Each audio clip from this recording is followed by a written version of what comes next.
माँ से आवेला लगनिया से कहाँ कैले जाला ना हो। कहवा से अइले तिलक हरू तिलक ले ले खड़ा भइले हो। कहवा से अइले तिलक हरू तिलक ले ले खड़ा भइले हो। पूर्वा से आवेला लगनिया पश्चिमा कैले जाला ना हो।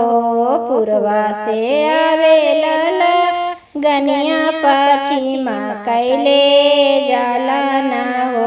जनकपुर से अइले तिलक हरू तिलक लीले खड़ा भइले हो। जनकपुर से अइले तिलक हरू तिलक लीले खड़ा भइले हो। नौवा बिछावेला आसन काहे रउआ खड़ा भइनी हो। नौवा बिछावेला आसन काहे रउआ खड़ा भइनी हो। बैठिया तिलक चढ़ाई त करब हम आदर हो। बैठिया तिलक चढ़ाई त करब हम आदर हो। झमकी के बोले राजा दशरथ तिलक ना चढ़ाई बहो। झमकी के बोले राजा दशरथ तिलक ना चढ़ाई बहो।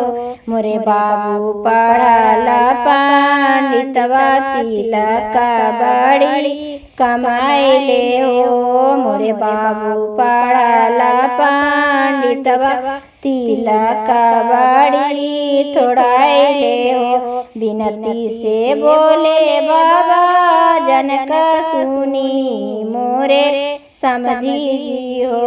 बिनती से बोले बाबा जनक सुनी मोरे समधी जी हो। मोरे घरे सिया सुकुमारी तिलक हम चढ़ाई बहो।